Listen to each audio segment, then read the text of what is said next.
ورحمۃ اللہ وبرکاتہ۔ الحمد للہ رب العالمین، والصلاة والسلام علی اشرف الانبیاء والمرسلین وعلی آلہ الطیبین واصحابہ الطاہرین، اما بعد فاعوذ باللہ من الشیطان الرجیم، بسم اللہ الرحمن الرحیم۔ قال اللہ تبارک وتعالی فی القرآن العظیم، انما ولیکم اللہ ورسولہ والذین آمنوا الذین یقیمون الصلاۃ ویؤتون الزکاۃ وہم راکعون۔ وقال اللہ فی مقام آخر، فإن اللہ هو مولاکم وجبریل وصالح المؤمنین والملائکۃ بعد ذلک ظہیر۔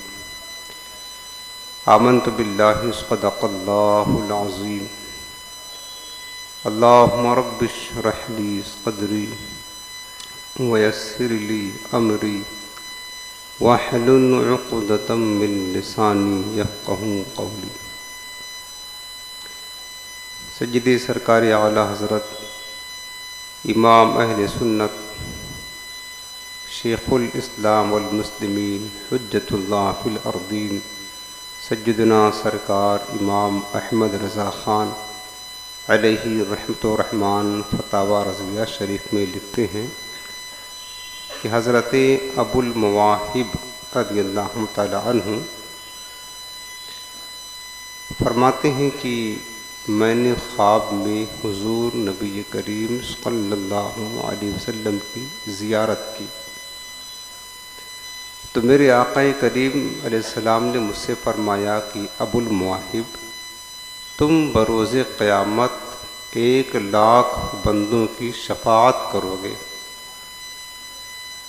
تو حضرت ابو المواہب کہتے ہیں کہ میں نے عرض کیا کہ یا رسول اللہ، میں اس قابل کہاں؟ تو حضور نے فرمایا کہ ہاں، اس لیے کہ تم مجھ پر درود پاک پڑھ کر اس کا ثواب مجھے نذر کرتے ہو، یہ اس کا انعام ہے۔ سبحان اللہ۔ اب اس حکایت سے یہ پتہ چلا کہ جب بھی حضور کی بارگاہ میں درود پاک پڑھیں، اور یقیناً آپ پڑھتے ہیں، تو سرکار کی بارگاہ میں اس کو نذر کر دیا کرے۔ اس کا طریقہ یہ ہے کہ آپ جب درود پڑھیں تو دل میں یہ نیت کر لیں، یا پڑھنے سے پہلے بھی نیت کر سکتے ہیں کہ جو میں درود پاک پڑھنے جا رہا ہوں، یا پڑھ لیا اس کے بعد بھی آپ یہ کہہ سکتے ہیں کہ جو میں نے درود پاک پڑھا، اس کا ثواب ہمارے آقا میٹھے مصطفیٰ صلی اللہ علیہ وسلم کی بارگاہ میں نذر کرتا ہوں۔ یہ دل میں بھی ارادہ کر لیں گے، زبان سے کہنا ضروری نہیں، البتہ دل میں اگر آپ صرف اتنا ارادہ ہی کر لیں گے کہ جو کچھ میں نے درود پاک پڑھا یا پڑھتا ہوں، اس کا ثواب اپنے پیارے آقا علیہ السلام کی بارگاہ میں نذر کرتا ہوں، تو انشاءاللہ تعالی بعید نہیں کہ جب ابو المواہب رضی اللہ تعالی عنہ درود پاک کا ثواب حضور کی بارگاہ میں نذر کرتے ہیں، تو میرے آقا کیا بشارت دیتے ہیں کہ ابو المواہب، تم بروز قیامت 1,00,000 بندوں کی شفاعت کرو گے۔ یہ فیضان ہے درود پاک کا، لہٰذا آج سے آپ یہ عہد کر لیں اور یہ نیت کر لیں کہ جو کچھ درود پاک ہم پڑھیں گے، اس کا ثواب بارگاہ رسالت مآب علیہ السلام میں نذر کریں گے انشاءاللہ عز و جل۔ اب آئیے نہایت ہی محبت کے ساتھ دل لگا کر رحمت کونین صلی اللہ علیہ وسلم کی بارگاہ میں درود و سلام کا نذرانہ پیش کریں۔ اللہم صلی علی سیدنا و شفیعنا و کریمنا و نبینا و مولانا محمد وعلی آلہ وبارک وسلم۔ حاضرین محترم، آپ کو یہ بات معلوم ہے ہفتہ واری درس میں سلسلہ جو چل رہا ہے ابھی درس عقائد کا، اور یہ بات خاص کر سنی مسلمانوں کو جاننا بے انتہا ضروری ہے، چونکہ سنی خاص کر ہمارا نوجوان طبقہ جو ہے نا، یہ اپنے عقائد سے بہت دور ہے۔ عقائد کی بنیادی جو معلومات ہے یہ بھی ہمارے سنی مسلمانوں کو نہیں پتہ ہوتا ہے۔ تو اب اس کا نتیجہ کیا ہوتا ہے کہ جب بد مذہبوں کی طرف سے اس طرح کی باتیں سنتے ہیں بد مذہبیت والی، اور وہ دیکھتے ہیں کہ تو قرآن و حدیث سے دلیل دے رہے ہیں، اب انہیں کیا پتہ ہے کہ خیانت کیا کہاں کر رہے ہیں، غلطیاں کہاں کر رہے ہیں، ترجمہ میں غلطیاں کہاں کر رہے ہیں، تو نتیجہ کیا نکلتا ہے کہ پھر وہ انہی کی باتوں کو سن کر کے گمراہ ہو جاتے ہیں، بد مذہب بن جاتے ہیں۔ اہل سنت جو صحابہ کی جماعت ہے اور اہل سنت جو حق مذہب ہے، اس کو چھوڑ کر کے کسی اور راستے کی طرف وہ نکل پڑتے ہیں، اپنا دین و ایمان برباد کر دیتے ہیں۔ وجہ کیا بنی؟ وجہ یہ بنی کہ چونکہ انہوں نے اپنے عقائد کو سیکھا، پڑھا اور سنا نہیں تھا۔ اگر مسلمان اپنے عقائد کو پڑھ لے، سمجھ جائے اور اسے پتہ ہو کہ ہمارا عقیدہ کیا ہے، پھر اگر کسی سے وہ سنے اس کے خلاف، تو ہرگز اس بات کو ماننے کے لیے تیار نہ ہوگا۔ اور جو پختہ مضبوط سنی ہوتے ہیں، جو اپنے عقائد کی معلومات رکھتے ہیں، ہم نے دیکھا ہے کہ وہ لاکھ دشمن دلیلیں پیش کریں لیکن وہ ٹس سے مس نہیں ہوتے۔ وہ جانتے ہیں یہ جھوٹ بول رہے ہیں، یہ دھوکہ دے رہے ہیں، یہ قرآن و حدیث کے نام پر امت کو گمراہ کر رہے ہیں، پھر وہ اپنے عقائد کو، اپنے ایمان کو محفوظ کر لیتے ہیں۔ اس لیے ضروری ہے کہ ہم آپ کو یہ بتائیں اور آپ یہ سنیں اور اس کو اپنے ذہن میں محفوظ رکھیں، تاکہ کوئی بے دین آپ کو گمراہ کرنے کی ناپاک کوشش کرے، آپ ہرگز اس کی گمراہیت کے شکار نہ بنیں۔ درس عقائد میں آج سلسلہ چلے گا اولیاء اللہ سے مدد مانگنا کیسا ہے، ٹھیک ہے نا۔ پچھلے ہفتہ ہم نے بتایا تھا کہ انبیاء علیہ السلام سے اور خود تاجدار کائنات سے مدد مانگنے کی شرعی حیثیت کیا ہے، جائز ہے یا نہیں، تو ہم نے قرآن کے بھی، حدیث کی بھی، بزرگوں کی سارے دلائل کے ساتھ آپ کو واضح کیا تھا کہ صحابہ کا نظریہ اس پر کیا تھا۔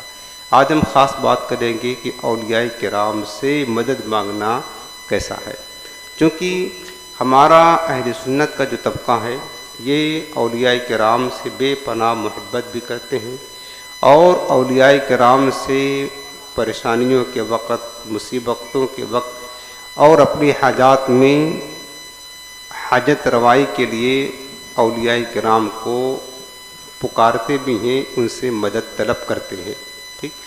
تو بد مذہب ہم پر الزام کیا لگاتے ہیں کہ تم نے اللہ کو چھوڑ کر غیر اللہ کو مدد کے لیے پکارا، لہذا تم نے شرک کیا۔ تو ڈائریکٹ ہم کو شرک کا الزام دے کر کے اسلام سے خارج کر دیتے ہیں۔ میں آج یہ بتاؤں گا کہ شرک کا الزام لگانا یہ کس کا کام ہے، بلکہ پچھلے ہفتہ بھی میں نے آپ کو بتایا تھا کہ مسلمانوں پر شرک کی تہمت لگانا یہ یہودیوں کا کام ہے، خارجیوں کا کام ہے اور منافقوں کا کام ہے۔ اس کے دلائل میں نے پچھلے ہفتہ بھی آپ کو دیا تھا، ٹھیک۔ اور میں نے ایک قاعدہ آپ کو بتایا تھا، اصول، وہ اصول پھر دہرائی کر دیتا ہوں تاکہ آپ کو یاد رہے، ٹھیک۔ اصول یہ بتایا تھا کہ دیکھیں، کسی چیز کی نسبت جب اللہ تعالیٰ کی طرف ہو تو اس سے مراد ہوتا ہے کہ یہ حقیقی، ذاتی اور مستقل بالذات جس کو بولتے ہیں، اور اگر اسی شے کی نسبت اللہ کے علاوہ کسی اور چیز کی طرف ہو تو یہ کہا جائے گا کہ یہ مجاز ہے، یہ عطائی ہے، غیر مستقل ہے۔ مثلاً قرآن عظیم میں دو طرح سے آتے ہیں، ایک آیتیں یہ ہیں کہ اللہ کے سوا کوئی غیب نہیں جانتا، اور ایک آیت میں یہ ہے کہ اللہ نے اپنے رسولوں کو غیب کا علم دیا ہے۔ تو جب غیب کا علم دیا ہے تو رسول غیب جانتے ہیں نا، ٹھیک ہے۔ ایک آیت میں ہے کہ اللہ کے سوا کسی کو غیب نہیں معلوم ہے، کسی کو غیب کا علم نہیں، اور دوسری آیتوں سے پتہ چلتا ہے کہ اللہ کے رسولوں کو غیب کا علم ہے۔ اب کیا دونوں میں تعارض ہوگا؟ ایک جگہ ہے کہ اللہ فرماتا کسی کو نہیں، اور دوسری جگہ ہے کہ اللہ کے علاوہ بھی رسولوں کو غیب کا علم ہے، تو کیسے نکالیں گے؟ تطبیق کیسے کریں گے؟ اس کی صورت یہی بنے گی کہ اللہ نے جہاں یہ فرمایا ہے کہ اللہ کے سوا کسی کو غیب نہیں، وہاں مراد ذاتی اور حقیقی ہے، یعنی یقیناً حقیقی طور پر، ذاتی طور پر صرف اللہ ہی کو غیب ہے، بس اس کے علاوہ کسی کو نہیں، بغیر کسی کو دیے۔ اور جہاں یہ بات ہے کہ اللہ نے رسولوں کو غیب کا علم دیا ہے، انبیاء و رسول غیب جانتے ہیں، وہاں کیا مراد ہوگا؟ اللہ کی عطا سے عطائی اور مجازی، یہ معنی ہوگا۔ اسی طرح ہم کہتے ہیں کہ اللہ تعالیٰ اپنے بندوں کی مدد کرتا ہے، تو اللہ تعالیٰ اپنے بندوں کی مدد کرتا ہے، مدد کی نسبت جب اللہ کی طرف کریں گے تو معنی ہوگا حقیقی اور ذاتی، یعنی ذاتی طور پر، حقیقی طور پر مستقل بذات ہو کر اللہ اپنے بندوں کی مدد کرتا ہے۔ جب ہم یہ کہیں گے کہ اللہ کے بندے اللہ کے بندوں کی مدد کریں، ٹھیک ہے، مثلا انبیاء کرام اللہ کے بندوں کی مدد کرتے ہیں، اولیاء اعظام اللہ کے بندوں کی مدد کرتے ہیں، اب کیا معنی ہوگا؟ اب مراد ہوگا اللہ بھی مدد کرتا ہے لیکن وہ ذاتی طور پر اور حقیقی طور پر، اور اللہ کے بندے بھی مدد کرتے ہیں، اولیاء بھی مدد کرتے ہیں، تو کیا معنی ہوگا؟ عطائی طور پر، سمجھ رہے نا؟ غیر مستقل اور مجازی طور پر، یعنی اللہ کی عطا سے، اللہ کی اذن سے اللہ کے اولیاء مدد کرتے ہیں۔ یہ پوری تفصیل ہم نے پچھلے ہفتہ آپ کو بتائی تھی، چونکہ اس کا تعلق اسی سے ہے اس لیے ہم نے کہا آپ کو دہرائی کر دوں۔ اب آگے چلے، جو قرآن عظیم کی آیت کریمہ ہم نے پڑھی ہے سورہ المائدہ آیت نمبر 55 اللہ پاک نے کیا فرمایا؟ انما ولیکم اللہ، در حقیقت تمہارا ولی اللہ ہے، ورسولہ، اور اللہ کے رسول تمہارے ولی ہے، والذین آمنوا الذین یقیمون الصلاۃ ویؤتون الزکاۃ، اور وہ ایمان والے بندے جو نماز قائم کرتے ہیں، زکوٰۃ دیتے ہیں، وہم راکعون، اور رکوع کرتے ہیں، مراد وہ نیک صالح بندے جن کو ہم اولیاء اللہ کے نام سے پکارتے ہیں، اللہ فرماتا ہے یہ بھی تمہارے ولی ہیں۔ اب دیکھو اس آیت کریمہ میں کلام اللہ ہے، کوئی ہم تفسیر نہیں بیان کر رہے، ابھی صرف واضح طور پر سیدھا سیدھا ترجمہ آپ کو سنا رہے ہیں۔ اللہ نے فرمایا کہ ایک تو میں ولی ہوں، دوسرا ہمارا رسول بھی تمہارا ولی ہے، اور جو ایمان والے مومنین بندے ہیں جن کو ہم اولیاء اور صالحین کہتے ہیں یہ بھی تمہارے ولی ہیں۔ تین ولی ہو گئے نا، تین ولی ہو گئے۔ تو اب اللہ کے ولی ہونے میں اللہ کے رسول کو شریک کر دیا، ہم نے نہیں کیا، خود رب نے کیا ہے۔ میں بھی ولی ہوں، میرا رسول بھی ولی ہے، اور میرے اولیاء بھی مومنوں کے ولی ہیں۔ تو کیا یہ شرک ہو گیا؟ ہم کہتے ہیں کہ اللہ بھی مدد کرتا ہے، غوث اعظم بھی مدد کرتے ہیں، یہی تو الزام ہوتا ہم پر کہ تم نے شرک کر دیا۔ جو کام اللہ کرتا ہے غوث اعظم کیسے کر سکتے ہیں؟ وہ اولیاء اللہ کیسے کر سکتے ہیں؟ انبیاء کرام کیسے کر سکتے ہیں؟ ہم پر الزام کیا آتا ہے کہ تم نے شرک کر دیا۔ کیوں شرک کیا؟ کیونکہ مدد کرنا تو اللہ کا کام ہے۔ اللہ تعالیٰ کے ساتھ مدد میں غوث پاک کو شریک کر دیا، غریب نواز کو شریک کر دیا، انبیاء کو شریک کر دیا، یہی تو شرک ہے۔ میں نے آپ کو پچھلے ہفتہ شرک کا مفہوم بھی بتایا تھا، اللہ تعالیٰ کے برابر کسی کو مقام دینا، اللہ کی ذات میں، صفات میں، عبادت میں کسی کو شریک کرنا، یہ شرک ہے۔ اس کے علاوہ کچھ بھی شرک نہیں ہے۔ اللہ کی ذات میں، صفات میں، عبادت میں، یعنی جیسے اللہ ہے ویسی صفت کسی کو ماننا، اللہ کے سوا عبادت کے لائق کسی کو جاننا، اور اللہ تعالیٰ کے سوا کسی اور کو معبود اور الہ اور خدا سمجھنا، یہ شرک ہے۔ اس کے علاوہ کچھ بھی شرک نہیں ہے، کچھ نہیں شرک ہے۔ اصل شرک یہ ہے کسی کو مددگار سمجھ لینا اللہ کی عطا سے، یہ شرک ہو جائے تو کتنے بندے ہیں روزانہ ہم مشرک ہوتے رہیں گے۔ بتاؤ، دنیا دارالاسباب ہے، ہر بندہ کسی نہ کسی کی مدد کا محتاج ضرور ہے، محتاج ضرور ہے نا، ہر بندہ کسی نہ کسی کی مدد کا محتاج ضرور ہے۔ مدد ہی تو ہے. آپ بیمار ہوتے ہو تو کیوں نہیں دعا کرتے ہو اللہ تعالیٰ بیمار ہوں شفا عطا فرما؟ کیوں ہاسپٹلوں میں جاتے ہو، ڈاکٹروں کے یہاں کیوں جاتے ہو؟ کیا اللہ مدد نہیں کر سکتا تمہاری؟ اللہ شفا نہیں دے سکتا ہے؟ کیوں جاتے ہو؟ یہ تو مدد ہے، ڈاکٹر تمہاری مدد ہی کرتا ہے نا. آپ مقدمات میں پریشان ہوتے ہو، وکیلوں کے پاس کیوں جاتے ہو؟ ججوں کے پاس کیوں جاتے ہو؟ کچہری میں کیوں جاتے ہو؟ کسی سے جھگڑا ہو جائے تو پولیس کے پاس کیوں جاتے ہو فریاد لے کر؟ کہو نا جب اللہ مدد کرتا ہے تو کیوں نہیں کہتے ہو اے اللہ مدد کر دے، میں پریشان ہوں، میرے دشمن مجھے ستا رہے ہیں؟ مدد تو کر سکتا ہے نا، اور اللہ ہی مدد کرتا ہے. پھر کیوں جاتے ہو؟ پولیس کو مدد کے لیے پکارتے ہو، وکیل کو مدد کے لیے پکارتے ہو، ججوں کو مدد کے لیے پکارتے ہو. کیوں؟ یہ شرک نہیں؟ اگر ہم غوث پاک کو پکار دیں، غریب نواز کو پکار دیں، اللہ کے نبی کو پکار لے، ہم مشرک ہو جائیں تو تم جب مسجد تعمیر کرتے ہو، مدرسہ بناتے ہو، تو پھر سیٹھوں کے پاس جانے کی ضرورت کیا ہے؟ یہ بتائیے. اللہ تعالیٰ ہی پیسہ دیتا ہے، اللہ تعالیٰ ہی روزی دیتا ہے.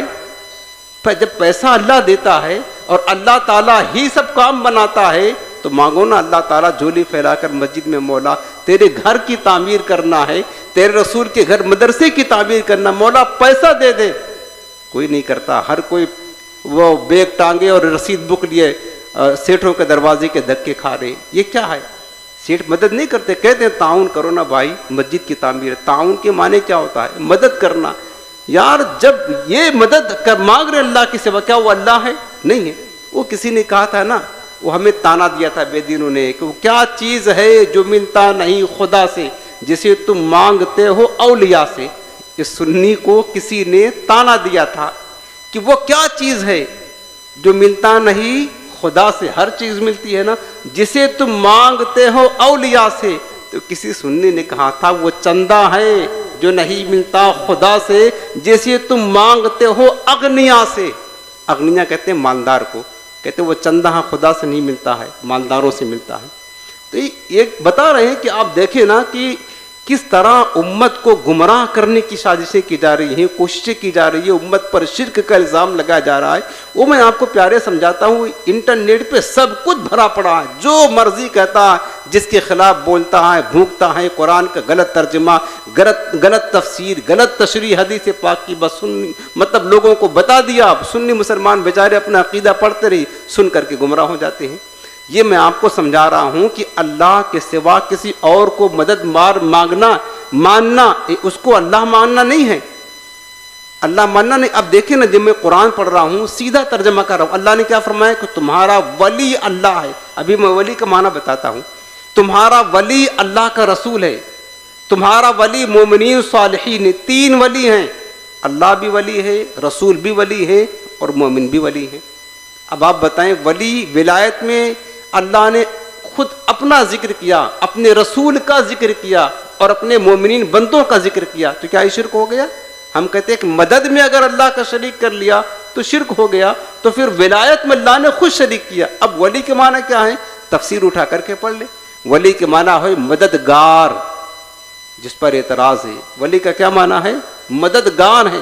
تو اب معنی یہ ہوا انما ولیکم اللہ، بے شک تمہارا مددگار اللہ ہے. پھر اس کے بعد فرمایا رسولہ، بے شک تمہارا مددگار اللہ کا رسول ہے. والذین آمنوا، اور بے شک تمہارے مددگار ایمان والے مومن صالح بندے ہیں. 3 مددگار ہو گئے 3.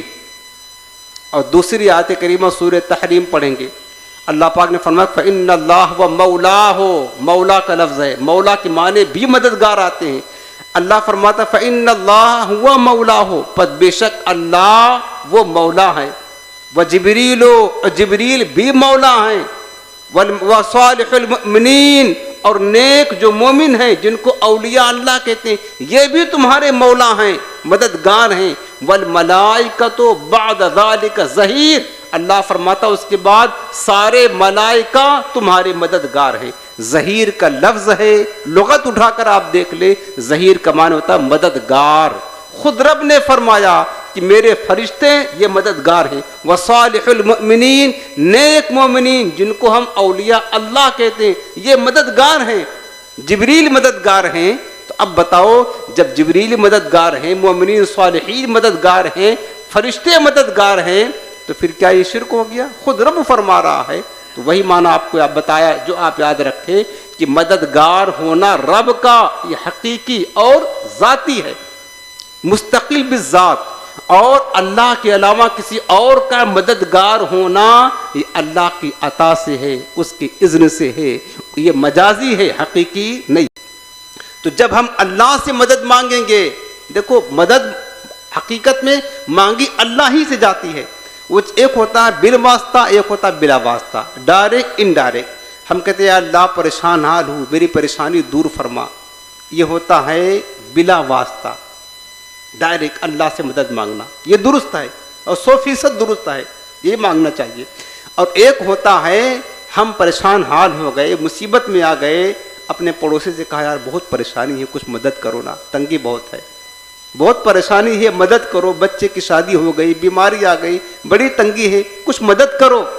تو ہم جب اس سے مدد مانگ رہے ہیں نا، تو در حقیقت انڈائریکٹ بالواسطہ، چونکہ ہمیں پتہ ہے اللہ نے اس کو اس لائق بنایا ہے کہ وہ ہماری مدد کرے، اس کے ذریعہ سے اللہ ہی سے مدد مانگ رہے ہیں، یہ کوئی شرک نہیں ہے۔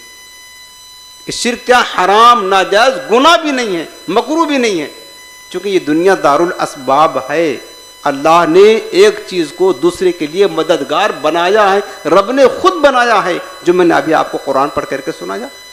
تو اب ان کا مددگار بننا اور ان کا مددگار ہونا در حقیقت یہ مجازی ہے، اللہ کی اذن اور اللہ کی عطا سے، تو کہاں سے شرک ہوگا؟ ہاں، غیر اللہ سے مدد وہی شرک ہے کہ جبکہ غیر اللہ کی مدد کو حقیقی مدد جانے، بالذات مدد جانے، اور یہ سمجھے بغیر اللہ کے عطا سے، بغیر اللہ کے دیے یہ بندہ ہماری مدد کرے گا، اگر یہ عقیدہ رکھے، یہ عقیدہ تو رب کے لیے ہونا چاہیے، اور رب کے علاوہ کسی اور کے لیے اگر یہ اعتقاد رکھے تو یقیناً یہ شرک ہے، اس کے شرک ہونے میں کوئی شبہ نہیں ہے۔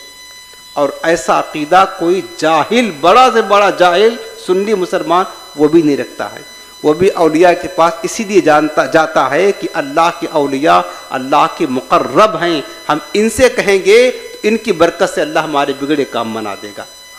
اس کی مدد کو، اولیاء کی مدد کو ظاہر سنی بھی وہ مستقل نہیں جانتا، وہ جانتا کہ اللہ نے ان کو بہت نوازا ہے، اللہ نے ان کو اس لائق بنایا ہے کہ یہ مدد کریں، اس لیے ہم ان کے پاس آئے ہیں۔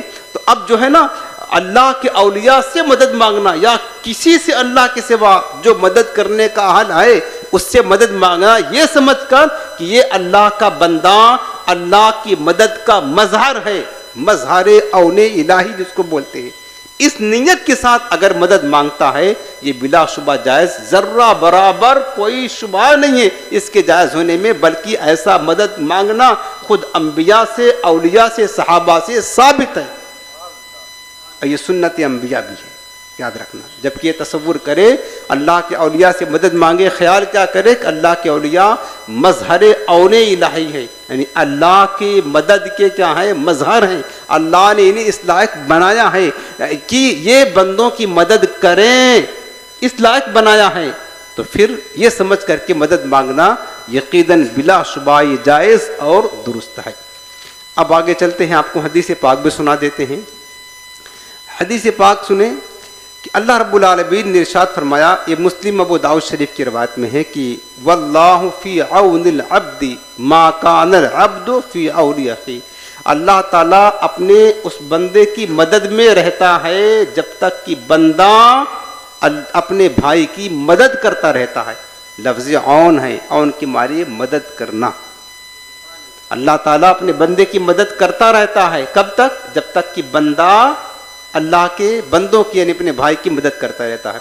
دوسری حدیث پاک سنیں کہ حدیث پاک انا للہ خلقا خلقہم بحوائج الناس، بے شک اللہ تعالیٰ کی کچھ ایسی مخلوق ہیں جن کو اللہ نے پیدا کیا ہے لوگوں کی حاجتیں پوری کرنے کے لیے، خود رب نے پیدا کیا ہے، ان کو بنایا ہے کہ یہ لوگوں کی حاجتیں پوری کریں، لوگوں کی مشکل کشائی کریں، حاجت روائی کریں، لوگوں کی پریشانیاں دور کریں، خود رب نے بنایا ہے ان کو۔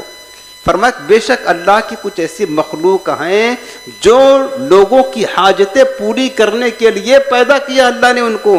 یفزع الناس الیہم فی حوائجہم. میرے آقا فرماتے ہیں کہ لوگ مصیبت کے وقت اپنی حاجت کے وقت ان کے پاس جاتے ہیں مشکل کشائی کروانے کے لیے اور حاجت روائی کے لیے ان سے فریاد لے کر جاتے ہیں. اولئک الآمنون من عذاب اللہ. یہی لوگ جو لوگوں کی حاجتیں پوری کرتے ہیں مشکل کشائی کرتے ہیں اللہ کے عذاب سے امن و امان میں رہتے ہیں. خود رب نے بنایا ہے نا رب کریم نے. اور دوسری حدیث پاک اور سن لیں. یہ حدیث پاک کثیر کتابوں میں ہے اور سرکار اعلیٰ حضرت امام مل سنت الشاہ امام محمد رضا خان علی رحمۃ الرحمن نے پوری کتاب لکھی ہے. استمداد اولیاء یعنی اللہ والوں سے استعانت کرنا، مدد طلب کرنا اور ان سے مدد مانگنے کے تعلق سے. اس میں احادیث اور قرآن کی آیاتوں سے پورے دلائل کے ساتھ اس کو واضح فرمایا ہے. انہی میں سے میں ایک حدیث پاک سناتا ہوں اور اس حدیث کو کثرت کے ساتھ، اس حدیث پاک کو محدثین نے کثرت کے ساتھ لکھا ہوا ہے، اپنی اپنی کئی کتب میں ہیں. وہ میں آپ کو سناتا ہوں. پہلے یہ حدیث پاک جو دوسری ہے یہ المعجم الکبیر کی روایت میں حضرت عبداللہ بن عباس سے روایت ہے کہ میرے آقا کریم ارشاد فرماتے ہیں اطلب الخیر والحوائج من حسان الوجوہ. حضور فرماتے ہیں کہ بھلائی اور حاجتیں ان لوگوں سے مانگو جن کے چہرے عبادت الہی سے روشن ہیں. کیا فرمایا سرکار نے کہ بھلائی، فرمایا بھلائی اور حاجتیں کن سے مانگو؟ ان لوگوں سے جن کے چہرے عبادت الہی کے نور سے روشن ہیں. یہ کون فرما رہا ہے؟ کہ حضور تاجدار کائنات خود فرما رہے. کیوں حضور فرما رہے؟ چونکہ حضور کو پتا ہے کہ اللہ نے ایسے بندوں کو بنایا ہے اور جن کے چہرے عبادت الہی کے نور سے روشن ہوتے ہیں. کون لوگ ہوتے ہیں؟ وہی تو اللہ کے اولیاء ہوتے ہیں پیارے، وہی اللہ کے اولیاء ہوتے ہیں نا.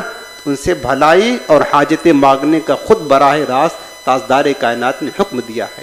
ایسا نہیں کہ حکم دیا ہے اب اللہ کو بندہ چھوڑ دیا، نہ، چونکہ حضور کو پتا ہے کہ اللہ نے ان کو بنایا ہی اسی لیے ہے اور یہ اللہ نے قوت دی ہے اپنے اولیاء کو وہ لوگوں کی حاجت روائی اور دستگیری کرتے رہے. دوسری حدیث پاک المستدرک للحاکم کتاب الرقاق جلد 4 صفحہ نمبر 357. حضرت مولا کائنات شیر خدا کرم اللہ تعالی وجہ الکریم روایت کرتے ہیں حضور اقدس صلی اللہ علیہ وسلم نے ارشاد فرمایا اطلب المعروف من رحماء امتی تعیشوا فی اکنافہم. میرے آقا فرماتے کہ میرے نرم دل امتیوں سے نیکی اور احسان مانگو. کس سے؟ میرے نرم دل امتیوں سے نیکی اور احسان مانگو، ان کے ذل عنایت میں آرام کرو. اور دوسری الفاظ چینج ہیں اطلب الفضل عند الرحماء من امتی تعیشوا فی اکنافہم فإن فیہم رحمتی، یعنی فضل میرے رحم دل امتیوں کے پاس طلب کرو، ان کے سائے میں چین کرو گے، ان میں میری رحمت ہے. یعنی اللہ تعالیٰ نے اپنی رحمت اپنے اولیاء میں رکھ دی ہے. اللہ کے اولیاء بہت زیادہ رحم دل اور نرم دل ہوا کرتے ہیں اور ان سے بھلائی اور فضل طلب کرنے کا میرے آقا کریم نے حکم دیا. دوسری حدیث پاک مصنف ابن شیبہ کی ہے اور یہ حدیث پاک الفاظ الگ الگ کئی کتب میں ہیں. مصنف ابن شیبہ میں ہے، شعب الایمان للبیہقی میں ہے، اور یہ حدیث پاک المعجم الکبیر میں ہے، مسند البزاز میں ہے اور دیگر مذہبوں کے بھی علماء نے اپنی اپنی کتابوں میں لکھا ہوا حدیث پاک. تفصیل بتانے کا وقت نہیں، جو میں سنانے جا رہا ہوں الفاظ الگ ہے، راوی الگ ہیں، لیکن مفہوم خلاصہ مطلب یہی ہے. حتیٰ کہ ابن تیمیہ نے بھی اپنی کتاب میں اس حدیث کو لکھا ہے اور علماء نے اس حدیث پاک کو صحیح فرمایا ہے، حسن فرمایا ہے اور یہ بھی فرمایا کہ ہمیشہ علماء کا، مشائخ کا، امت کا اس حدیث پاک پر عمل رہا اور جیسا اس حدیث پاک میں فرمایا گیا ہے ویسا ہی مشائخ نے اس کو پایا. اب حدیث پاک سنو، یہ میں سنا رہا ہوں روایت مصنف ابن شیبہ کتاب الدعا حضرت ابان بن صالح رضی اللہ تعالیٰ عنہ سے روایت ہے. میرے آقا کریم ارشاد فرماتے ہیں اذا انفرت دابۃ احدکم او بعیرۃ بفلاۃ من الارض لا یرا بها احدا فلیقل اعینونی عباد اللہ فانہ سجوعان۔ اب ترجمہ سنو، حضور فرماتے جب تم میں سے کسی کا جانور یا اونٹ بیابان جنگل میں بھاگ نکلے تو جہاں وہ کسی کو نظر نہ آ رہا ہو، گم ہو جائے، تو پھر فرماتے میرے آقا پھر کیا کرو گے؟ اونٹ بھاگ گیا، پریشانی ہے، مسافر ہو تو اس کی مدد کرے۔ تو میرے آقا فرماتے ہیں کہ اس وقت تم یہ کہو یا عباد اللہ اعینونی، اے اللہ کے بندو میری مدد کرو۔ یہ لفظ ہیں یا عباد اللہ اعینونی، یہ سرکار دو جہاں امت کو تعلیم دے رہے ہیں، اے اللہ کے بندو میری مدد کرو، میری مدد کرو۔ حضور فرماتے ہیں فإنہ سجوعان، اگر ایسا پکارے گا ان قریب اس کی ضرور مدد کی جائے گی۔ اب دوسرے سنیں، المعجم الکبیر کی روایت سنیے الفاظ۔ حضرت عقبہ بن غزوان سے روایت ہے، حضور نبی کریم صلی اللہ علیہ وسلم نے ارشاد فرمایا اذا ضل احدکم شیئا او اراد احدکم عونا وهو بأرض ليس بها عنيس فليقل يا عباد الله اغيثوني يا عباد الله اغيثوني يا عباد الله اغيثوني فإن لله عبادا لا نراهم۔ فرمایا کہ جب تم میں سے کسی کی کوئی چیز گم ہو جائے یا تم میں سے کوئی مدد کا ارادہ کرے، یعنی کسی مصیبت میں ہو، پریشانی میں ہو، کوئی چیز گم ہو گئی، یا تم کسی کی مدد چاہتے ہو کہ تمہاری مدد کی جائے، تمہاری حاجت روائی کی جائے، آقا فرماتے ہیں اور تم ایسی جگہ پر ہو جہاں پر تمہارا کوئی مطلب غمگسار نہ ہو، کوئی جان پہچاننے والا نہ ہو، کوئی تمہاری مدد کرنے والا نہ ہو، تنہا ہو، اور ایسے مقام پر تم کسی پریشانی میں گھرے ہو، تمہیں مدد کی ضرورت ہے، یا تمہارا جانور گم ہو گیا ہے، کوئی شے گم ہو گئی ہے، فَلْيَقُلْ، حضور فرماتے پھر اس وقت یہ کہو یا عباد اللہ اغیثونی، اے اللہ کے بندو میری مدد کرو، اے اللہ کے بندو میری مدد کرو۔ پھر میرے آقا کیوں ایسا فرما رہے؟ حضور فرماتے ہیں اس لیے کہ اللہ تعالیٰ کے کچھ ایسے بندے ہیں جن کو رجال الغیب کہتے ہیں، اور اللہ نے بندوں کی حاجت روائی کے لیے انہیں بنایا ہے، پیدا کیا ہے، لا نراہم، ہم ان کو دیکھتے نہیں ہیں، جب تم انہیں پکارو گے تو اللہ کی عطا اور اذن سے وہ ضرور تمہاری مدد کریں گے۔ سمجھ رہے نا؟ اب دوسری حدیث پاک حضرت عبداللہ بن مسعود سے سنیں یہ روایت۔ میرے آقا فرماتے ہیں اذا انفلت، مفہوم ہی ہے، الفاظ الگ الگ ہیں، میں ساری سنا دیتا ہوں آپ کو۔ فرمایا کہ اذا انفلت دابۃ احدکم بارض فرات فلینادی یا عباد اللہ احبسوا یا عباد اللہ احبسوا فإن للہ حاضرا فی الارض سیحبسہ۔ حضرت عبداللہ بن مسعود فرماتے ہیں کہ حضور نبی کریم نے ارشاد فرمایا صلی اللہ علیہ وسلم کہ یعنی جب جنگل میں جانور چھوٹ جائے، گم ہو جائے تو یوں ندا کرے اے اللہ کے بندو روک لو، زمین پر اللہ کے کچھ بندے حاضر رہتے ہیں، وہ اس جانور کو روک دیتے ہیں، یعنی تمہاری مدد کرتے ہیں۔ یہ حدیث مسند ابو یعلا شریف کی، یہ تو میں نے 3 حدیث کا حوالہ پیش کیا، باقی اور بھی احادیث میں یہ حدیث کثرت سے آئی ہے۔ اب اس پر علماء نے جو بات فرمائی ہے نا کہ حضرت امام احمد بن حنبل کتنے عظیم محدث ہیں، چاروں فقہ کے ایک امام ہیں، وہ فرماتے ہیں میں نے 5 مرتبہ حج کیا، 2 مرتبہ پیدل، 3 مرتبہ سواری پر۔ ایک بار ایسا ہوا کہ میں پہلے تو بیابان جنگل کا راستہ تھا، سواری پر جا رہے تھے حج کرنے کے لیے، راستے میں سواری گم ہو گئی۔ حضرت احمد بن حنبل بہت بڑے محدث، لاکھوں حدیثوں کے حافظ تھے، لاکھوں حدیثوں کے، اور بہت بڑے عظیم امام و مجتہد، لاکھوں حدیثوں کے حافظ۔ جب ان کا جانور گم ہو گیا، یہ حدیث ان کے ذہن میں آئی، فرماتے میں نے اس حدیث پر عمل کرتے ہوئے یہ کہا یا عباد اللہ اعینونی، اے اللہ کے بندو میری مدد کرو۔ جیسے ہی میں نے کہا تھوڑی دیر کے بعد کیا دیکھا، میری سواری جو گم ہو گئی تھی وہ فوراً آ کر کے کھڑی ہو گئی، مل گئی۔ اور صرف انہوں نے نہیں، آپ پڑھیں گے اس پر نا تو ہمیشہ محدثین کہتے ہیں کہ مشائخ کا اس حدیث پر عمل رہا، جیسا کہ اس حدیث پاک میں فرمایا گیا ہے، مشائخ نے ویسا ہی جو ہے نا پایا ہے، یعنی اس حدیث پر عمل کیا تو پھر کیا کیا؟ ان کی حاجت پوری ہو گئی۔ اب یہاں پر صاف واضح طور پر لکھا ہے اللہ کے بندوں کو مدد کرنے کا حکم دیا گیا ہے۔ اب یہ حدیثیں ہم پڑھ رہے ہیں، ہم کو تو پتہ چلتا ہے، لیکن جب بد مذہب پڑھتے ہیں نا تو کہتے ہیں کہ یہ ضعیف ہے، چونکہ ان کا یہ مشغلہ ہے اور ان کا یہ شیوہ ہے کہ جو حدیث ان کے عقیدے کے خلاف ہونا اس کو کہتے ہیں ضعیف ہے۔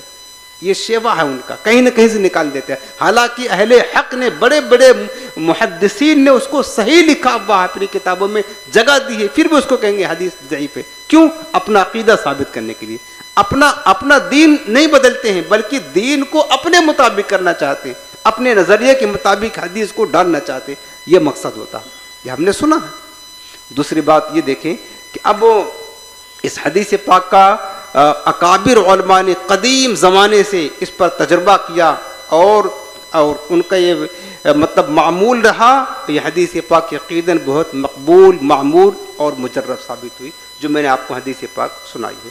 اس کے بعد اب دیکھ لیں کہ حدیث پاک میں یہ میں نے آپ کو واضح کر دیا کہ اللہ کے اولیاء سے مدد مانگنا بلا شبہ جائز ہے۔ اور مدد کس کو کہتے ہیں؟ کسی کو نفع پہنچانا، یہ مدد کرنا ہے۔ ہم تو یہ کہتے ہیں یار اللہ کے اولیاء تو ایسے مقدس ہوتے ہیں، وہ جب کسی کو اللہ کی مخلوق میں سے دیکھتے ہیں کہ پریشان حال ہے نا، ہم کو کہنے کی ضرورت ہی نہیں پڑتی، وہ خود بخود مدد کر دیتے ہیں۔ ان کے دل اتنے نرم ہوتے ہیں نا، جب اللہ کی مخلوق کو پریشان حال دیکھتے ہیں تو خود مدد کرنا شروع کر دیتے ہیں۔ آپ کو حدیث پاک اور سنا دوں، یہ مشکات المصابیح معتبر کتاب ہے، ہر کوئی مانتا ہے، اور سیاہ ستہ کی حدیث اس میں ہے۔ مشکات المصابیح کا درس کل جمعرات ہے نا، کل ہوگا مشکات شریف کا درس۔ باب الکرامات میں حدیث پاک لکھی، اس کا مفہوم سنا رہا ہوں۔ حضرت عمر فاروق اعظم رضی اللہ تعالیٰ عنہ کا دور خلافت تھا۔ حضرت عمر فاروق اعظم عین جمعہ کے وقت مسجد نبوی شریف کی ممبر پر خطبہ دے رہے تھے، اور آپ نے اپنے دور میں ایک لشکر بھیجا تھا حضرت ساریہ کو سپہ سالار بنا کر نہاوند کے مقام پر، غالباً یہ ایران کی طرف کا راستہ تھا، 1500 میل دور تھا مدینہ منورہ سے۔ حضرت عمر خطبہ دے رہے تھے جمعہ کے دن، ممبر پر بیٹھ کھڑے ہو کر کے، اور دوران خطبہ کیا کہتے ہیں؟ یا ساریۃ الجبل، یا ساریۃ الجبل، اے ساریہ پہاڑ کی پناہ میں آ جاؤ، اے ساریہ پہاڑ کی پناہ میں آ جاؤ۔ تو بعض صحابہ کرام جو خطبہ سن رہے تھے وہ سوچتے تھے کہ عمر یہ کیا کہہ رہے ہیں آج، ساریہ تو جہاد کرنے کے لیے گئے ہیں، یہ تو مسجد نبوی شریف ہے، یہاں سب مدینہ والے بیٹھے ہوئے سامنے، یہ کیا لگتا امیر المومنین بوڑھے ہو گئے ہیں، اب ان کا دماغ کام نہیں کرتا۔ بعد نے یہ خیال کیا، لیکن انہوں نے یہ کہا۔ اس کے بعد 1 مہینے کے بعد جب وہ لشکر آیا، اب حضرت ساریہ تشریف لائے فتح پا کر کے، تو انہوں نے بتایا کہ فلاں تاریخ فلاں دن میں ہم تو دشمنوں کے نرغے میں پھنسے تھے، اگر امیر المومنین حضرت عمر نے ہماری دستگیری، ہماری مدد نہ کی ہوتی تو دشمن پیچھے سے حملہ کر دیتا ہم پر، دشمن ہم پر پیچھے سے حملہ کر دیتا۔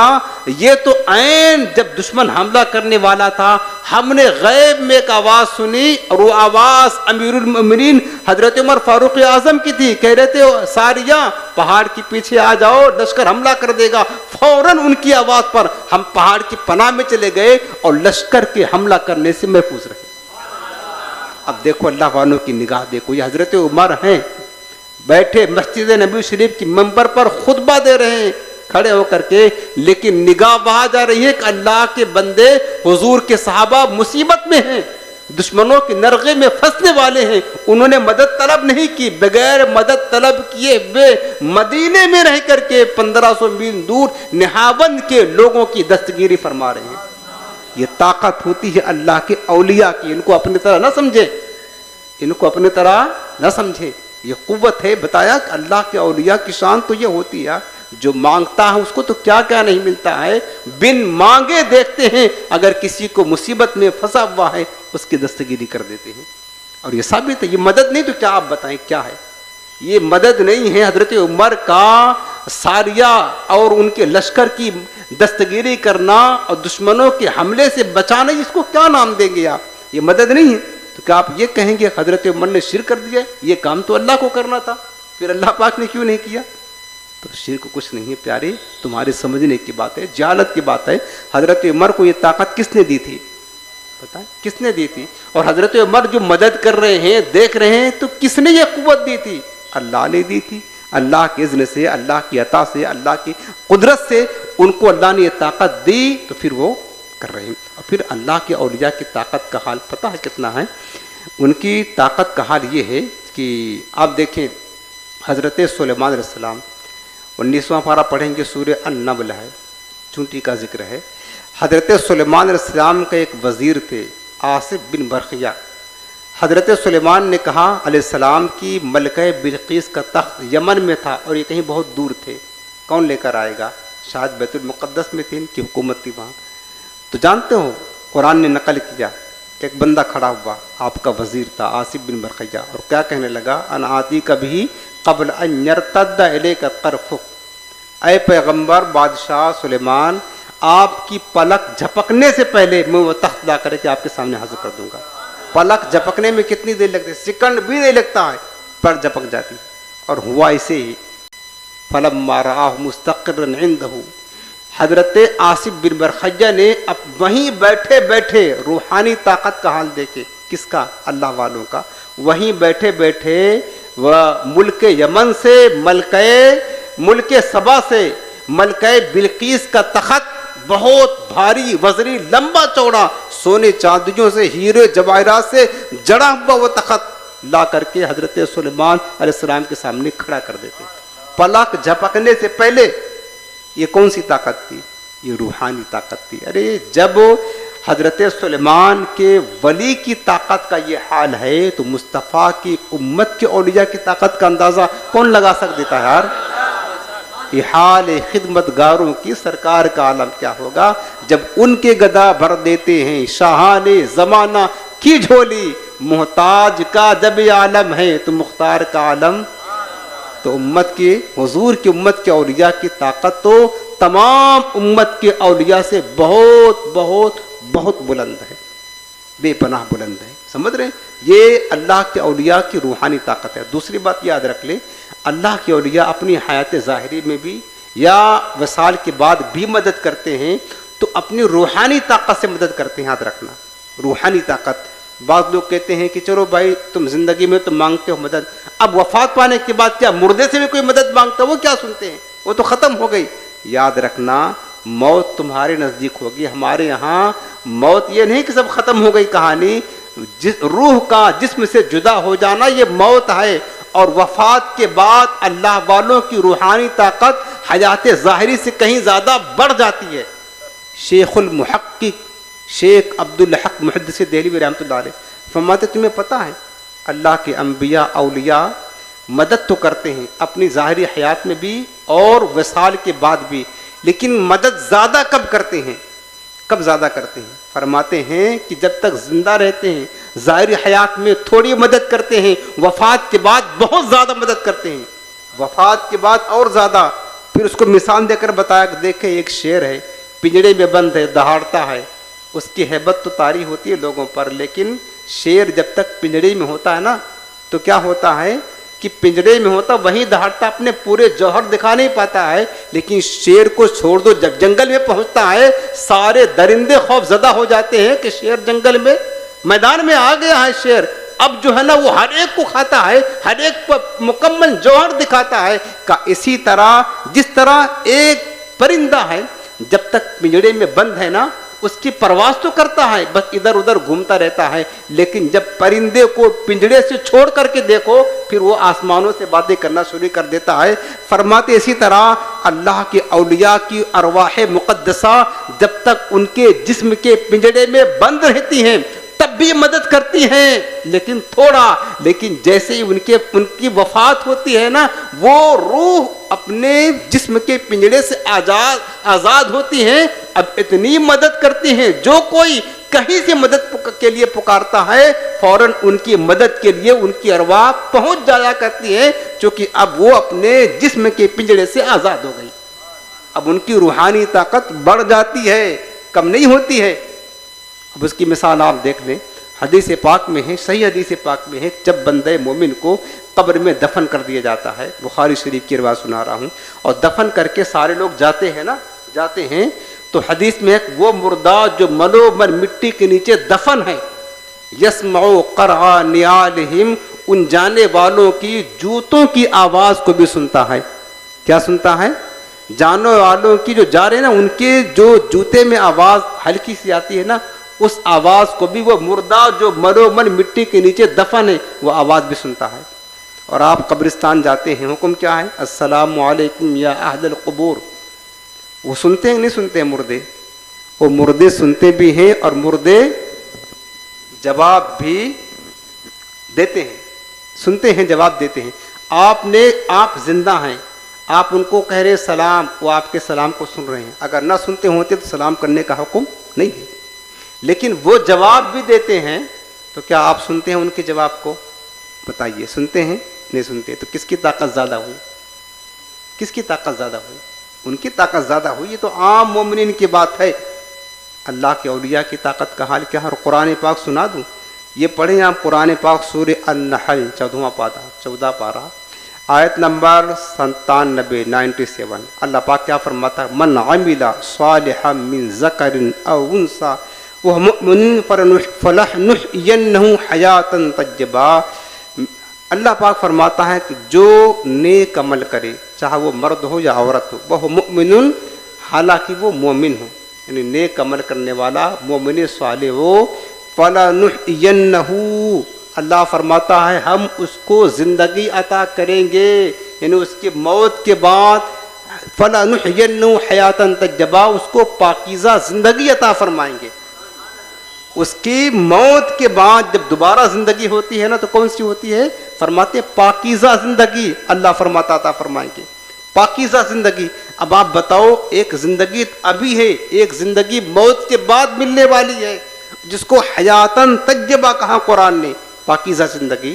اب آپ یہ بتائیے کہ مرنے والا مر گیا ہے، اب وہ زندہ تھا تو وہ مدد کر سکتا تھا، اب مر گیا، اب وہ مدد نہیں کر پا رہا ہے، تو کون سی زندگی اچھی ہوئی؟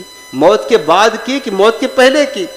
موت کے پہلے کی. لیکن اللہ فرماتا موت کے بعد ہم حیاتاً طیبہ عطا کریں گے، جو پاکیزہ زندگی ہے، جس کی طاقت اور زیادہ بڑھ جاتی ہے، وہ موت کے بعد ہوتا ہے. تو پتہ یہ چلا ہے اس قرآن کی آیت سے کہ موت کے بعد کی زندگی زیادہ بہتر، زیادہ قوی ہوتی ہے، کیونکہ اولیاء کی ارواح ان کی جسم کے پنجڑے سے آزاد ہو جاتی ہیں. اللہ تعالیٰ کی خاص قدرت میں شامل ہو کر کے وہ اللہ کے بندوں کی مدد کیا کرتی ہیں. اور جانتے ہو سرکار بغداد حضور غوث پاک کیا فرماتے ہیں؟ آپ کے خطبات کی کتاب ہے فتوح الغیب، ہر مکتب فکر مانتا ہے یہ غوث پاک کی کتاب ہے، آپ کے خطبات کی کتاب ہے. سرکار بغداد کیا فرماتے ہیں؟ فتوح الغیب میں مقالہ نمبر 16 اور صفحہ نمبر 62 فرماتے ہیں کہ جس وقت بندے مومن موت سے پہلے مر جاتا ہے، موت سے پہلے کیسے مرتا ہے؟ موت سے پہلے مرنے کا مطلب یہ ہے کہ اپنے نفس کو مار لیتا ہے، خواہشات کو مٹا دیتا ہے اور اللہ کی محبت میں فنا ہو جاتا ہے، اللہ اس کی رسول کے اطاعت گزار فرما بردار بن جاتا ہے، جیسے کہ اولیاء کرام کرتے ہیں. موت سے پہلے اپنے آپ کو مار لیتا ہے، یعنی اپنے نفس کو مار لیتا ہے. تو غوث پاک فرماتے ان کا سنا رہا ہوں قول، فرماتے پھر اللہ تعالیٰ اسے صفت تکوین عطا فرماتا ہے. صفت تکوین کیا ہے میں بتاتا ہوں. فرمایا وہ صفت تکوین جو اللہ تعالیٰ اپنے بندوں کو جنت میں عطا فرمائے گا جب بندہ دنیا میں اپنے آپ کو موت سے پہلے مار لیتا ہے، وہی صفت جو جنت میں دینی ہے دنیا ہی میں اپنے بندے کو عطا فرما دیتا ہے. پھر فرماتے ہیں ثم یردو علیک التکوین، پھر تمہیں کائنات سپرد کر دی جائے گی، کائنات کی تکوین سپرد کر دی جائے گی. اللہ تعالیٰ اپنی بعض کتب میں فرماتا ہے، یہ غوث پاک کے سب جملے میں نقل کر رہا ہوں. اللہ فرماتا یا ابن آدم انا اللہ، اے اولاد آدم میں اللہ ہوں، لا الہ الا انا، میرے سوا کوئی معبود نہیں. اقول لشیء کن فیکون، میں تو رب ہوں، جس چیز کا ارادہ کرتا ہوں اس سے کہتا ہوں ہو جا، وہ ہو جاتی ہے. اللہ کی شان یہ ہے نا، وَإِذَا أَرَادَ شَيْئًا أَن يَقُولَ لَهُ كُن فَيَكُونُ. اللہ فرماتا ہے کہ میں رب ہوں، میں مالک و مختار ہوں، جس چیز کو چاہتا ہوں کہتا ہوں کن، ہو جا، فیکون، وہ ہو جاتی ہے. اس کو صفت تکوین کہتے ہیں.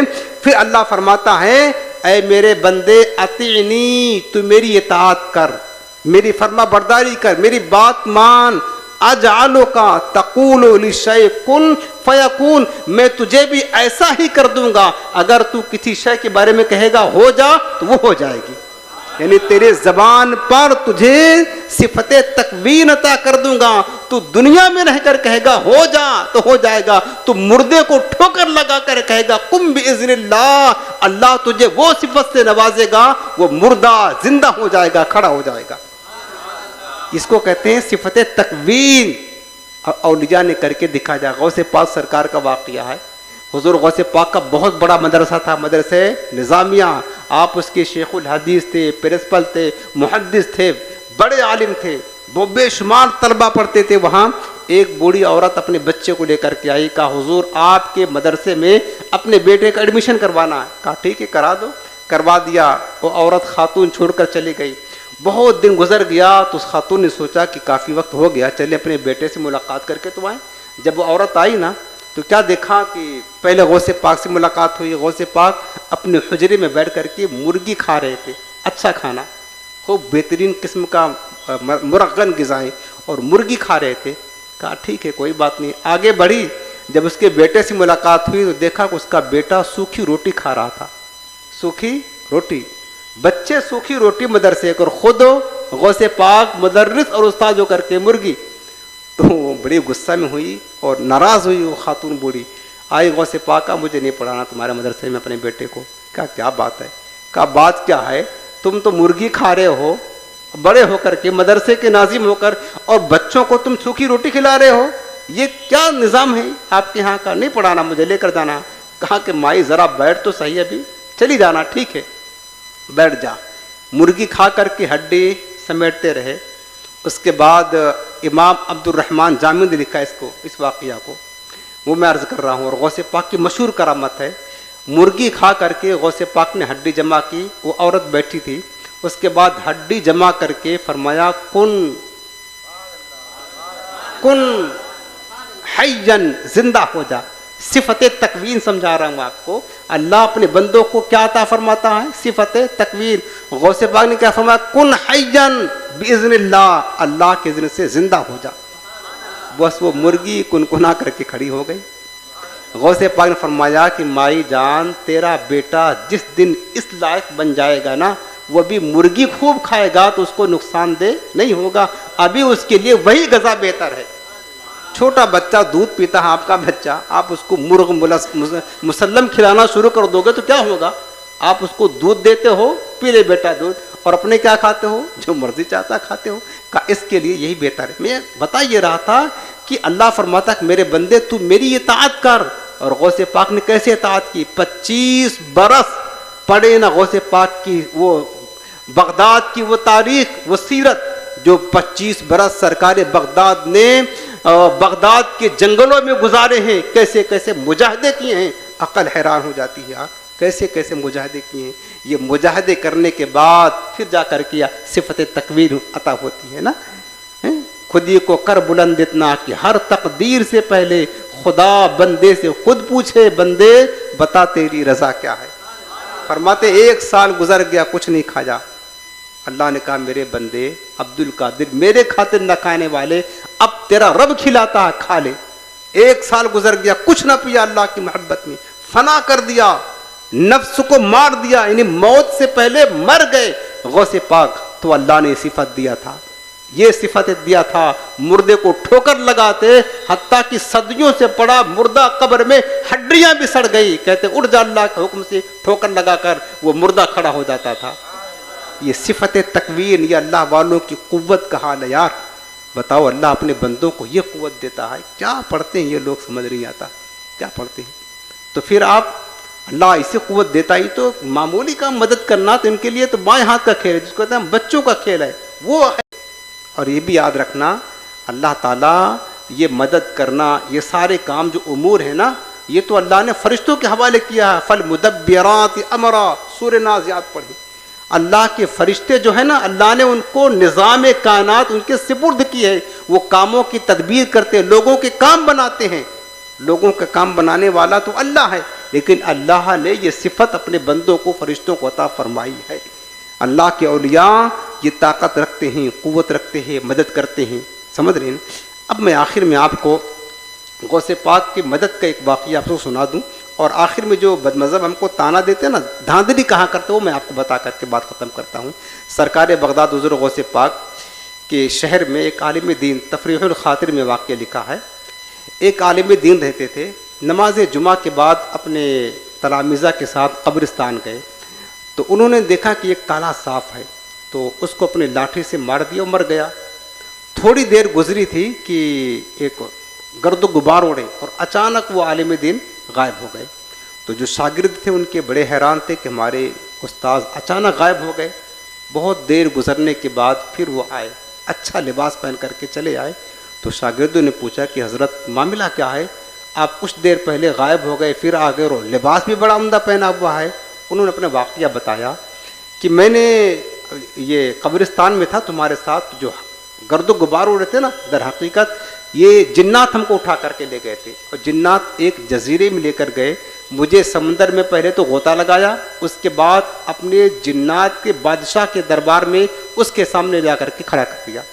اب جنات کا جو بادشاہ تھا بڑا غصہ تھا, ننگی تلوار لیے بیٹھا تھا, اور اس کے سامنے ایک لاش پڑی ہوئی تھی جس سے خون بہہ رہا تھا, اور بڑا غصہ تھا. مجھے لے جا کر کے سامنے کھڑا کیا جناتوں نے. تو جو وزراء تھے بادشاہ کے کہنے لگے کہ بادشاہ سلامت, یہی ہے تمہارے بیٹے کا قاتل, یہی ہے, اسی نے قتل کیا ہے. تو بادشاہ نے مجھ سے پوچھا کہ تم نے میرے بیٹے کو قتل کیا؟ میں نے کہا نہیں یار, میں نے تو کسی کو نہیں قتل کیا. کہا یہ جو پڑا ہوا ہے. تو کہتے ہیں کہ میں نے کہا میں نے تو اس کو تھوڑی قتل کیا. تو خادموں نے کہا بادشاہ سلامت, اس کے لاٹھی میں دیکھیے خون لگا ہے, اس بات کا ثبوت ہے کہ اس نے ہی تمہارے بیٹے کو قتل کیا ہے. اس عالم دین نے کہا بادشاہ یہ تو میں نے ایک سانپ کو مارا تھا, اس کا خون ہے, تمہارے بیٹے کو میں نے کہاں قتل کیا؟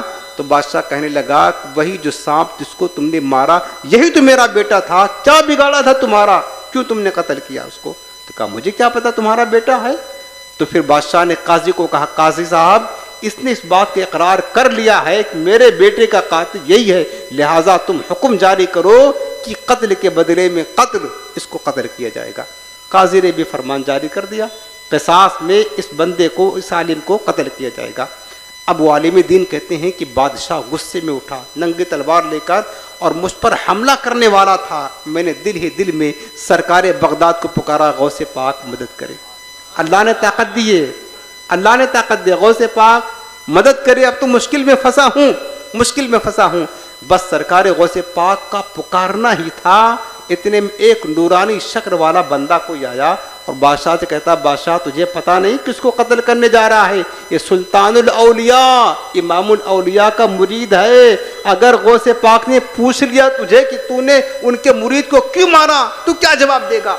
بادشاہ کو سننا تھا غوث پاک کا نام, فوراً تھر تھرا کر کانپ گیا, تلوار رکھ دی اور معافی مانگتے ہوئے کہا کہ مجھے معاف کرنا پتہ نہ تھا کہ تو بغداد والے شہنشاہ کا مرید ہے. وہ عظمت, وہ مقام و ادب جو غوث پاک کا میرے دل میں ہے, اس وجہ سے میں نے اپنے بیٹے کے قاتل کو معاف کر دیا. اب ایسا کرو میرے بیٹے کا جنازہ ہی تو ہی پڑھائے گا, تو میرے بیٹے کا جنازہ پڑھاؤ. اب پڑھایا, اس کے بعد مجھے خوبصورت کپڑے پہنایا, انعام و اکرام دے کر کے رخصت کیا. تھر تھراتے ہیں سبھی جنات تیرے نام پر, ہے تیرا وہ دبدبا یا غوث اعظم دستگیر. یہ مت سمجھنا پھر وہی دھوکہ مت کھانا. اللہ نے اپنے اولیاء کو یہ طاقت دی ہے, صفت تکوین دی ہے. اللہ کے اولیاء جو چاہیں وہ کرتے ہیں, اللہ نے یہ قوت دی ہے. اب آخر میں جو دھوکہ دیتے ہیں نا وہ میں آپ کو بتا دوں تاکہ آپ کو پتہ چلے. یہ جو بد مذہب بے دین ہے نا, خاص کر غیر مقلدین, یہ یوٹیوب وغیرہ پہ سب رکھے ہیں. میں آپ کو نصیحت کرتا ہوں اور وصیت تاکید کرتا ہوں, ہرگز ہرگز سوائے اہل سنت کے علماء کی کسی کا بیان نہ سنیں. شیطان کو گمراہ کرتے دیر نہیں لگتی اور آپ کو معلومات نہیں ہوتی ہے کہ کیا کیا یہ خیانت کر رہا ہے, کیا کیا داندلی کر رہا ہے, اور آپ کے ایمان کے لیے پھر جو ہے نا تباہی ہو جائے گا. اگر بیانات سنیں اور ضرور سنیں, صرف علماء حق اہل سنت الجماعت کی جو جد علماء ہیں سب کا بیان یوٹیوب پہ ہے, ان کا سنیں. باقی کسی بد مذہب کا بیان ہرگز نہ سنیں. اب دیکھیں کہ جو آیتیں قرآن عظیم کی کافروں کے بارے میں آئیں, بتوں کے بارے میں آئی ان آیتوں کو اللہ کے اولیاء انبیاء کی طرف چپکا کر اور جو آیتیں مشرکین کے لیے نازل ہوئی ہیں ان کو مسلمانوں پر چسپا کر کے مسلمانوں کو امت مسلمہ کو مشرک قرار دے دیتے ہیں. اس کی مثال میں آپ کو دکھاتا ہوں. یہ سورہ فاطر کی آیت نمبر 13 اور 14 ہے. آیت کیا ہے کہ والذین تدعون من دونہ ما یملکون من قطمیر. میں نے خود سنا ایک بد مذہب کا بیان اس پر، اس لیے میں آپ کو نشاندہی کر رہا ہوں. فرماتا اللہ تعالیٰ کہ اور وہ لوگ جن کو تم پکارتے ہو اللہ کو چھوڑ کر، وہ تو ذرہ برابر کسی چیز کا مالک ہی نہیں ہے. یہ آیت در حقیقت بتوں کے بارے میں ہے، کافروں کے بارے. مشرکین اپنے بتوں کو پکارتے تھے نا، تو بت کیا کرتے؟ اچھا، قرآن عظیم میں یہ قاعدہ بھی آپ کو بتا دوں کہ اکثر مقامات پر جو تدعونا ہے، یدعونا ہے، ادعو ہے، اس طرح کا جو لفظ ہے نا جو دعوت سے بنے، زیادہ تر اس کا معنی عبادت کا آتا ہے. چونکہ مشرکین اپنے بتوں کو چلا چلا کر عبادت کیا کرتے تھے. تدعونا معنی ہوتا پکارنا، بلانا، عبادت کرنے کے معنی میں استعمال ہوا ہے. مشرکین کا رد ہے. اللہ نے فرمایا کہ یہ جو مشرکین جو ہے نا، اے کافرو، تم جن بتوں کو اللہ کو چھوڑ کر پوجتے ہو، جن کی عبادت کرتے ہو، یہ تو کھجور کے چھلکا ہوتا نا، اس کے برابر بھی کسی چیز کا اختیار نہیں رکھتے ہیں. یہ تمہارا کیا بھلا کریں گے؟ یہاں پر یہ بتایا. لیکن انہوں نے کیا کیا کہ مسلمانوں پر چسپا کر دیا کہ اے مسلمانوں، تم جن اللہ والوں کو اللہ کو چھوڑ کر بلاتے ہو، وہ اللہ والے یعنی انبیاء اور اولیاء کسی چیز کا مالک ہی نہیں ہے. یہ چسپا کرتے ہیں. یعنی خیانت دیکھیں. بتاؤ، دور صحابہ میں جو کیا لوگ اللہ کے اولیاء کو پکارتے تھے اور پکار کر کے شرک کیا کرتے تھے، وہاں تو خود تاجدار کائنات امام الانبیاء تھے. یہ آیت اس موقع پر نازل ہوئی، حاضر کا صیغہ خطاب کیا کہ تم جن کو پکارتے ہو، تدعونا بمانے تعبدونا. آپ کوئی بھی تفسیر اٹھا کر پڑھ لے، یہی معنی ہے. تدعونا تعبدونا کے معنی ہے جن کو تم پوجتے ہو، عبادت کرتے ہو اللہ کو چھوڑ کر. وہ حقیقت وہ بتوں کی پوجا کرتے تھے نا، تو قرآن نے ان کی مذمت کی کہ یہ بت تمہارا کچھ نہیں کر سکتے. انہوں نے کیا کیا کہ کافروں کے جگہ پر مسلمانوں کو کھڑا کر دیا، ہم لوگوں کو، سنی مسلمانوں کو، اور بتوں کی جگہ پر اللہ کے اولیاء اور انبیاء کے مزارات کو کھڑا کر دیا کہ تم جن اللہ والوں کو اللہ کو چھوڑ کر پکارتے ہو، وہ ذرہ برابر کسی چیز کے مالک نہیں. یعنی انبیاء اولیاء کسی چیز کے مالک نہیں. حالانکہ میرے آقا کیا فرماتے ہیں، اور حدیث میں پہلے درسوں میں سنا چکا ہوں، انی اعطیت بمفاتیح خزائن الارض. اللہ نے تو مجھے کائنات کے خزانوں کی چابیاں عطا فرما دی ہیں، ہر چیز کا مالک کو مختار بنا دیا ہے. انا اعطیناک الکوثر. خود رب نے فرمایا کہ میرے حبیب، ہم نے تجھے کوثر عطا فرما دیا، ہر شے کی کثرت عطا فرما دی، خیر کثیر عطا فرما دیا. اس طرح غلط معنی کر کے دھاندلی کرتے ہیں. دوسری جو آیت نمبر 14 میں ہے، اب آپ دیکھیں نا کہ ان تدعوہم لا يسمعوا دعاءکم ولو سمعوا ما استجابوا لکم وَيَوْمَ الْقِيَامَةِ يَكْفُرُونَ بِشِرْكِكُمْ وَلَا يُنَبِّئُكَ مِثْلُ خَبِيرٍ. فرمایا اللہ نے وہی مشرکین کے بارے میں کہ کافروں کو فرمایا، اے کافرو، جن بتوں کو تم پوجتے ہو یا پکارتے ہو، یہ تمہاری پکار کو نہیں سنتے، یہ تو بے جان پتھر کے بت ہیں، نہ تمہارے جواب دے سکتے. یہ معنی ہے. اب انہوں نے کیا کیا؟ ان تدعوہم، اے مسلمانوں، تم جن اللہ والوں کو پکارتے ہو، لا يسمعوا دعاکم، وہ تمہاری پکار کو نہیں سنتے ہیں، ولو سمعوا، اور اگر بالفظ سن بھی لیں، مستجابوا لکم، یہ تمہارا جواب نہیں دے سکیں گے.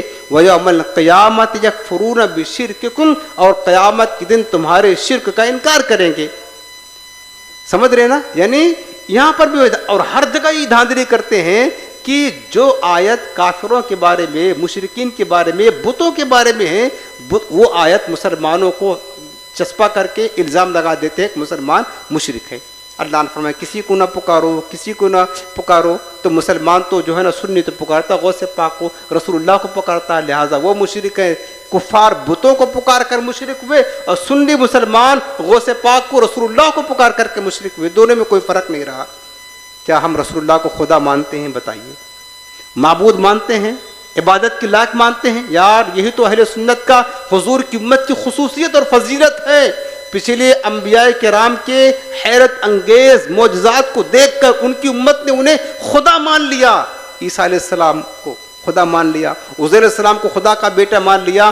اس امت کی شان یہ ہے کہ سراپا معجزہ حضور کی ذات کو دیکھا امت نے, لیکن آج تک کسی نے بھی حضور کو خدا نہیں مانا, نہ خدا کا بیٹا مانا. یہ شان ہے اس امت کی. تو کیا ہم خدا مانتے ہیں؟ مشرکین تو بتوں کو اپنا معبود عبادت کے لائق مانتے ہیں. کیا ہم کسی بھی ولی کو بتائیں, کسی بھی نبی کو بتائیں, خود تاجدار کائنات کو کیا ہم خدا کا بیٹا مانتے ہیں, عبادت کے لائق مانتے ہیں؟ کوئی جاہل سنی ہوگا وہ بھی کہتا ہے کہ نہ خدا ہے, نہ خدا کے بیٹے ہیں, نہ عبادت کے لائق ہیں, وہ تو اللہ کے محبوب ہیں. تو کہاں سے ہوگا؟ لیکن اب چونکہ دھاندلی کرنا, امت کو مشرک بنانا ہے تو کچھ نہ کچھ کرنا پڑے گا نا.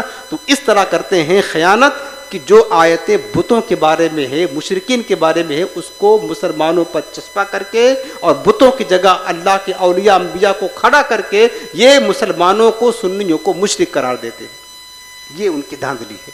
حالانکہ انہیں پتہ ہے, اگر تفسیروں میں سب لکھا ہوا, تفسیر پڑھیں, مطالعہ کریں, ایسا نہ کرتے. اب آخر میں ایک حدیث پاک اور سنا دوں, یہ بخاری شریف کی روایت ہے.